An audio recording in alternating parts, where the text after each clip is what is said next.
وہ الگ بات ہے کہ میں کافی کمزور ہو چکی تھی۔ ظاہر ہے کچرے سے کھانے کے لیے انسان کو کیا ہی ملتا ہے، پر میں دیکھا وہ بڑا عجیب تھا۔ مجھے ایک سنہری رنگ کی تھیلی نظر آئی تھی۔ تھیلی کافی دور سے چمکدار لگ رہی تھی اور حجم میں بھی بڑی تھی۔ عموماً کچرے میں اتنی بڑی چیزیں نہیں ہوتیں۔ میں نے جا کر قریب سے دیکھا تو وہ ایک بڑا سا بیگ تھا جس کے اوپر سنہری رنگ کی تھیلی چڑھائی گئی تھی۔ میں نے غور سے دیکھا تو تھیلی کے اندر سے کسی انسان کے چہرے پر نظر پڑ رہی تھی۔ میں حیران ہو گئی۔ میں نے جا کر تھیلی کو کھولنے کی کوشش کی۔ دیکھا تو وہ ایک چھوٹی بچی تھی۔ بچی بڑی ہی خوبصورت تھی۔ بچی پر نظر پڑتے ہی میں تو حیران رہ گئی تھی۔ کچرے کے ڈھیر میں اتنی خوبصورت بچی۔ بچی کو دیکھ کر لگ رہا تھا کہ اس کی ماں بہت خوبصورت ہوگی۔ بچی کی آنکھیں نیلی اور بال سنہری تھے۔ وہ تو کسی دیو مالائی داستان کی گڑیا لگ رہی تھی۔ میں نے اسے دیکھا تو بس دیکھتی ہی رہ گئی تھی۔ بچی کو میں دیکھ رہی تھی کہ میں اسے کہاں لے کر جاؤں۔ عموماً کچرے میں ایسی اولادوں کو ہی پھینکا جاتا ہے جن کے ماں باپ انہیں اپنا حلال نام نہیں دے سکتے۔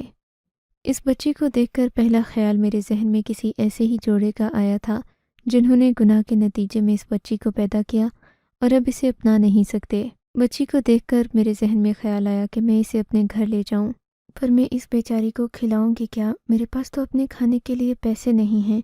مالک مکان بری بری باتیں کر رہا ہے۔ وہ تو یہ چاہتا ہے کہ مجھے نوچ کھائے۔ میں اس چھوٹی پری کی حفاظت کیسے کر پاؤں گی؟ میں دل میں یہی سوچ رہی تھی۔ سوچا کہ اس بچی کو کچرے کے ڈھیر میں چھوڑ کر اپنے گھر چلی جاؤں۔ میں تو اسے سنبھالنے کی پوزیشن میں ہرگز نہ تھی، پر جیسے ہی بچی کے ساتھ موجود ٹوکری پر نظر پڑی تو میری دلچسپی اس میں بڑھ گئی تھی، کیونکہ ٹوکری سنہری رنگ کی تھی۔ ایسے لگ رہا تھا جیسے یہ بچی آسمان سے اتری کوئی پری یا تحفہ ہو۔ میں نے اس ٹوکری چی تھی۔ پرچی توڑی مڑی نہیں تھی، بلکہ اس پر صاف لفظوں میں ایک تحریر لکھی تھی: جو اس بچی کو پالے گا وہ ایک دن میں کروڑ پتی بن جائے گا۔ یہ بات بڑی حیران کن تھی۔ اب ظاہر ہے جس نے لکھی ہوگی بلا وجہ تو نہیں لکھی ہوگی۔ اس بچی کو یہاں چھوڑنے کا مقصد کیا ہے؟ کہیں یہ کوئی جن بھوت یا پریت نہ ہو؟ میں نے دل میں سوچا تھا۔ من میں کئی خیالات آنے لگے۔ ویسے بھی کچرے کا یہ ڈھیر ویران سے علاقے میں واقع تھا۔ وقت بھی صبح سویرے کا تھا، کیونکہ میں جب بھی کچرے کے ڈھیر سے کچھ اٹھاتی تھی صبح سویرے اسی لیے جاتی تاکہ مجھے زیادہ مسئلہ نہ ہو، زیادہ لوگ مجھے دیکھ نہ سکیں۔ مجھے دل میں ڈر سا بیٹھنے لگا۔ میں سوچنے لگی کہ کہیں یہ بچی کسی جنزاد کی نہ ہو۔ اگر ایسا ہوا تو میرے اوپر اور مصیبت آ جائے گی، پر میرے پاس اور تھا ہی کیا؟ میں تو ویسے بھی غریب ہوں۔ مالک مکان نے مجھے گھر سے نکال ہی دینا ہے، کیوں نہ اس بچی کو اپنے ساتھ لے جاؤں؟ ہو سکتا ہے کہ گھٹیا باتیں کرنے سے باز آ جائے۔ میں نے تو دل میں یہی سوچا تھا۔ میں نے وہ 1 کروڑ والی بات تو ایسے نظر انداز کر دی تھی جیسے ہم کسی راہ چلتے بھکاری کو نظر انداز کر دیتے ہیں، پر میں یہ نہیں جانتی تھی کہ وہی پرچی میری زندگی بدل دے گی۔ میں نے اس بچی کو گلے سے لگا لیا۔ ویسے وہ مجھے بہت اچھی لگ رہی تھی۔ اسے سینے سے لگاتے ہی مجھے بہت اچھا سا محسوس ہوا۔ لگا جیسے کہ برسوں سے بے چین روح کو سکون آ گیا ہو۔ میں نے دل میں فیصلہ کر لیا تھا کہ چاہے جو کچھ بھی ہو جائے میں اس بچی کو اپنے ساتھ رکھوں گی، بشرط یہ کہ یہ میرے لیے کوئی نحوست ثابت نہ ہو، کہیں کسی بھوت پریت کے ساتھ نہ جڑی ہو۔ میں نے اس بچی کو اپنے ساتھ اٹھا لیا اور اپنے گھر چلی گئی تھی، مگر جیسے ہی میں نے قدم اٹھانا شروع کیے مجھے لگا جیسے میں 2 نظروں کے حصار میں ہوں۔ مجھے وہ نظریں اپنے اوپر گڑھی محسوس ہو رہی تھیں۔ ویسے بھی وقت کافی صبح کا تھا اور ویرانی بھی کافی زیادہ تھی۔ مجھے ڈر لگ رہا تھا۔ پھر تھوڑا آگے جا کر مجھے یوں لگنے لگا جیسے کوئی میرا پیچھا کر رہا ہو۔ میرا تو دل کانپ اٹھا۔ میری ٹانگوں میں کپ کپی سی طاری ہو گئی تھی۔ کسی کے پیچھا کرنے کے خیال سے ہی ایک عورت کانپ اٹھتی ہے، وہ بھی ایسے ویرانے میں جہاں پر نہ بندہ ہو اور نہ بندے کی ذات۔ میرا دل بری طرح سے کانپ رہا تھا۔ میں پسینے میں شرابور ہو گئی تھی۔ سانسوں کی تیزی کے ساتھ ساتھ میرے قدم بھی تیزی سے بڑھ رہے تھے۔ مجھے جلد از جلد اپنے گھر پہنچنا تھا۔ اس وقت مجھے اندازہ ہوا کہ میرا مالک مکان کتنی صحیح بات کرتا تھا۔ گھر سے نکلنے کے بعد عورت کتنی غیر محفوظ ہو جاتی ہے، پر جو کچھ وہ مجھ سے کہہ رہا تھا وہ بھی تو قابل قبول نہیں تھا۔ میں کیسے اس کے چنگل میں خود کو ایسے پھینک سکتی تھی جیسے کوئی بے بس چڑیا ہوتی ہے۔ میں نے اپنا دل مضبوط کر لیا، اپنے رب کو پکارنے لگی، تیز تیز قدم بڑھاتی میں اپنے گھر کی طرف۔ کوئی بھی آ رہا تھا۔ آہستہ آہستہ مجھے اس کی موجودگی کا احساس بھی کم محسوس ہو رہا تھا۔ اب میں اپنے گھر پہنچ چکی تھی۔ گھر پہنچتے ہی میں نے زور سے دروازہ بند کیا۔ صبح کے 8 یا 10 بج رہے تھے۔ مجھے مالک مکان کا خوف الگ ستا رہا تھا، مگر مجھے اب اس بچی کی بھی فکر تھی۔ ظاہر ہے میرے اندر بھی ایک ممتا تھی، میں کسی صورت اس بچی کو اکیلا نہیں چھوڑ سکتی تھی۔ سوچنے لگی اسے دودھ کہاں سے لا کر دوں، گھر میں تو کھانے کی کوئی چیز نہیں تھی۔ پہلے سوچا کہ اسے شیرہ گھول کر پلا دوں، مگر پھر اس کی سنہری ٹوکری پر نظر پڑی۔ میں نے اسے کھنکالا تو اس میں سے کچھ چمکدار سکے نکل کر باہر آ گرے۔ میں یہ دیکھ کر حیران رہ گئی کہ یہ ساری تھیلی سکوں سے بھری ہوئی تھی، اگرچہ ان سکوں کو جمع کرنے کے بعد زیادہ رقم نہیں بنتی تھی، ہاں مگر اتنا تو ضرور تھا کہ میں دودھ کا ایک پیکٹ لا ہی سکتی تھی۔ یہ سارے سکے نہیں، چند ایک سکوں سے ہی 20 روپے جمع ہو گئے۔ میں نے جا کر وہ سکے دکاندار کو دیے تو وہ بھی حیران ہو گیا، بولے کہ اتنا چمکدار سکے میں نے پہلی بار دیکھے ہیں، یہ تم کہاں سے لے کر آئی ہو؟ لگتا ہے تم نے ابھی ابھی مشین سے نکالے ہیں۔ میں نے کوئی جواب نہیں دیا۔ دودھ لے کر جب میں گھر پہنچی تو بچی کو پلاتے ہی اس کے چہرے پر آسودگی کے آثار نمایاں ہونے لگے۔ بچی بہت مطمئن لگ رہی تھی۔ وہ تو مجھے کوئی غیر حقیقی مخلوق معلوم ہو رہی تھی، مگر میں تو اسے بس اپنے پاس محبت اور پیار سے ہی رکھنا چاہتی تھی۔ اسی لیے میں نے اسے دودھ پلایا اور پھر اس سنہری بیگ کو کھول کر دیکھنے لگی۔ اس کے اندر موجود پرچی بار بار مجھے ایسا احساس دلا رہی تھی جیسے اس بچی کے ساتھ خوش قسمتی جڑی ہے اور یہ بچی میری زندگی بدل کر رہے گی۔ لیکن یہ ممکن کیسے ہے؟ اگر یہ بچی اتنی ہی خوش قسمت ہوتی تو پھر کچرے کے ڈھیر پر کیوں پڑی ہوتی؟ میرے دل میں بہت ساری باتیں تھیں۔ تبھی شام کے 6 بج گئے۔ پتہ ہی نہیں چلا کہ کب وہ منحوس آدمی میرے گھر کے اندر آ گیا۔ مالک مکان کی ذکر کر رہی ہوں۔ مجھے دیکھتے ہی اس کی آنکھوں میں عجیب سی وحشت اتر آتی تھی۔ اسے دیکھ کر تو مجھے خود بھی ڈر لگتا تھا۔ آ گئی ہو تم؟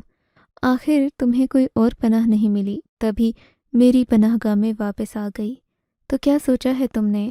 آج گھر سے باہر رہنے کا ارادہ ہے یا پھر میرے گھر اوپر والے پورشن میں چل رہی ہو تم؟ یہ گھٹیا بات سنتے ہی مجھے غصہ تو بہت آیا، میرا خون کھولنے لگا، پر وہ پرچی پر لکھی بات یاد آتے ہی میرے اندر ایک عجیب سی ہمت آ گئی۔ دیکھو جمیل احمد، جہاں تم نے اتنا ہی انتظار کیا ہے تو ایک دن مزید انتظار کر لو۔ آج میرے پاس یہ بچی ہے، یہ بچی کسی اور کی ہے، میرا مطلب میرے کسی رشتہ دار کی ہے، وہ بھی میری جیسی غریب ہی ہے، اسے کہیں کام پر جانا تھا، وہ بچی مجھے دے کر گئی ہے۔ آج تو میں تمہاری کوئی بات نہیں مان سکتی، اگر تم مجھے ایک دن کا وقت دے دو تو ضرور میرا جواب تمہیں ہاں میں ہی ملے گا۔ میں نے پتہ نہیں کیا سوچ کر جمیل احمد کو یہ بات کہہ دی تھی، بنا یہ دیکھے کہ کل کو اگر اس کی بات نہیں مانی گئی تو وہ میرے اوپر کوئی الزام بھی لگا سکتا ہے، مگر اس وقت جو میرے منہ میں آیا میں نے کہہ دیا۔ لگ رہا تھا جیسے میں بس یہاں مزید ایک دن ہی رہوں گی۔ جمیل احمد میری بات سنتے ہی کھل اٹھا تھا، ہوا میں 2 فٹ اوپر اچھل کر بڑی خوشی سے اس نے کہکہا لگایا اور بولا، یہ ہوئی نا بات، میں تو سوچ نہیں سکتا تھا کہ تمہیں اتنی جلدی عقل آ جائے گی، لیکن چلو اب تمہیں عقل آ ہی گئی ہے تو میں کل تک انتظار کر لوں گا، تمہارے لیے تو میں پوری زندگی بھی انتظار کر لوں، بس یقین ہونا چاہیے تھا کہ تمہارا جواب ہاں میں ہوگا۔ میں تو تم سے محبت بھی کرتا ہوں، یہ بات مگر تمہیں پتہ نہیں ہے، اب تمہیں یقین آ جائے گا، تم پر تو میں نوازشات کی بارش کر دوں گا۔ جانتی ہو نا کہ یہ سارے مکان میرے ہی ہیں، یہ میرے رشتہ دار تو میں جب چاہوں انہیں نکال کر کھڑا کر دوں، تم ہی میرے دل میں بستی ہو، میرے گھر میں بھی تم بسو گی۔ یہ کہتا جمیل احمد کمرے سے اندر آنے لگا تو میں نے دروازہ اس کے منہ پر بند کر دیا تھا۔ بس اتنا کافی تھا جتنا میں نے اسے کہہ دیا۔ جمیل احمد کل کا انتظار کرنے لگا اور میں اپنے دل میں ہزاروں خدشے لیے صبح ہونے کا انتظار کر رہی تھی، کیونکہ پرچی پر جو لکھا تھا وہ ایک دن کا وقت تھا، بس صبح تو ایک دن مکمل ہو جانا تھا۔ اسی لیے میں نے سوچا کہ کیوں نہ اب اپنے نصیب کو آزما کر دیکھوں۔ جب ایک چیز ہو ہی رہی ہے تو اس پر یقین کیوں نہ کروں؟ میرے دل نے گواہی دی کہ مجھے پرچی پر لکھی اس تحریر پر یقین کر لینا چاہیے۔ میں نے ایسا ہی کیا۔ صبح تک انتظار، خالی ہاتھ نہیں ہوا مانگتی رہی کہ جو بشارت اس پرچی پر لکھی ہے وہ سچ ثابت ہو جائے۔ اسے دیوانے کا خواب ہی کہیے کہ میں صبح کسی خوشخبری کی منتظر تھی۔ بس صبح جب میں نے دروازے کو کھولا، صبح ہوتے ہوتے مجھے بہت بھوک لگ چکی تھی۔ میں نے دروازہ کھولا، دل میں ہلکی سی مایوسی بھی تھی کہ ابھی تک تو کچھ نہیں ہوا، لگتا ہے مجھے دوبارہ کچرے سے ہی اٹھا کر کھانا پڑے گا۔ پر جیسے ہی میں دروازے سے قدم باہر نکالنے لگی، میرا پیر کسی سخت چیز سے ٹکرایا۔ نیچے مڑ کر دیکھا تو وہ ایک ڈبہ تھا۔ کالے رنگ کے اس ڈبے میں کیا تھا میں نہیں جانتی تھی۔ میں نے اسے اٹھا کر دیکھا تو اس کے اندر ایک چابی تھی، ساتھ میں ایک اور پرچی بھی تھی۔ پرچی پر لکھا تھا، تمہیں تو ایک دن میں کروڑپتی بننے کا موقع دیا گیا تھا، موقع کو تم نے قبول کر لیا۔ یہ چابی عالیشان بنگلے کی ہے جس کی قیمت 80 لاکھ روپے سے بھی زیادہ ہے۔ پتہ اسی پرچی پر لکھا ہے۔ اسے دیکھ کر اس گھر تک پہنچ جاؤ، وہاں پہنچو گی، دنیا کی ہر آسائش تمہاری منتظر ہوگی۔ یہ پڑھ کر مجھے تو اپنے حواسوں پر یقین نہیں آیا۔ میں تو سوچ بھی نہیں سکتی تھی کہ یہ خواب جسے میں بالکل ہی نظر انداز کر رہی تھی، جس پر مجھے یقین ہی نہیں تھا، وہ اتنی جلدی سچ ہو جائے گا۔ مجھے اپنی قسمت پر یقین نہیں آ رہا تھا۔ میں نے چابیوں کا گچھا اٹھا کر دیکھا تو وہ بہت ساری چابیاں تھیں۔ پتہ لگ رہا تھا کہ کسی بڑے 6 کنال کے بنگلے کی چابیاں ہیں۔ صاف نظر آ رہا تھا کہ یہ کوئی بنگلہ عام بنگلہ نہیں ہوگا۔ میں حیران تھی کہ ایسا میری قسمت میں ممکن بھی کیسے ہے۔ میں نے اور کوئی سوال نہیں کیا، بس اس بچی کو اپنے سینے سے لگایا کیونکہ وہ میرے لیے خوش قسمتی کی چابی بن چکی تھی۔ ویسے بھی مجھے اس بچی سے الگ سی انسیت ہو گئی تھی۔ میں نے اسے سینے سے لگایا اور گھر سے نکل گئی تھی۔ مالک مکان کے تو وہم و گمان میں بھی نہیں ہوگا۔ اس کے لیے تو میں ایک ایسی پتنگ تھی جس نے کٹ کر اسی کے آنگن میں آ گرنا تھا۔ پر میں اپنی تقدیر بدلنے کا ارادہ لے کر گھر سے نکلی۔ میں نے اسی پتے پر پہنچنے کے لیے ایک رکشہ ڈرائیور کو بلا لیا تھا۔ میرے پاس جو آخری رقم تھی میں نے اس بنگلے میں جانے کے لیے کرائے کے طور پر دے دی۔ میں نہیں جانتی تھی کہ بنگلے میں مجھے کیوں بلایا جا رہا ہے، وہاں کون ہوگا، میں بقیہ زندگی کیسے گزاروں گی۔ فی الحال مجھے جمیل احمد کی ہوس بھری نگاہوں سے دوری اور چھٹکارا چاہیے تھا۔ میں اپنے رب سے یہی دعا کرتی تھی کہ میں ایک پاک ماحول کا حصہ بنوں۔ آگے کی کوئی خبر نہیں تھی۔ بہرحال میں نے وہ چابیاں لے کر جیسے ہی اس گھر کے دروازے پر پہنچ کر اسے کھولنا چاہا تو کامیابی نے میرے قدم چومے۔ گھر کے دروازے کھل گئے۔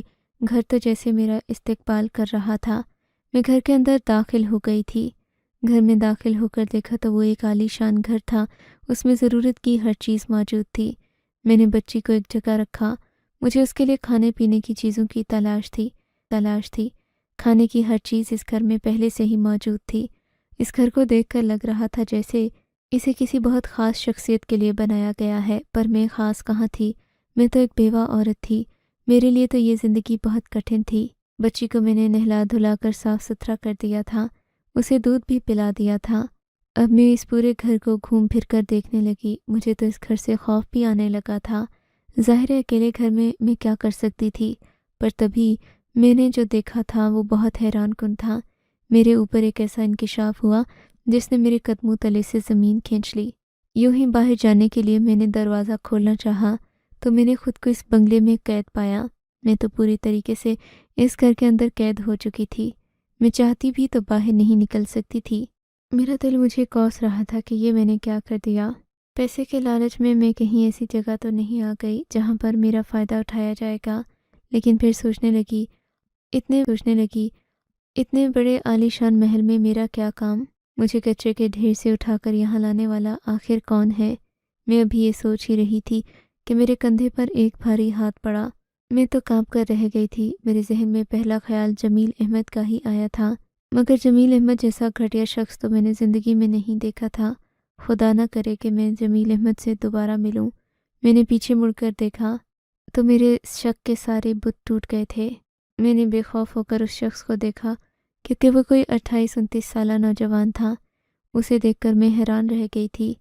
اس کی آنکھوں میں میرے لیے عزت تھی، کہیں بھی مجھے بے باکی نظر نہیں آئی۔ وہ شخص اپنے گھر کے ہی لان میں کھڑا تھا۔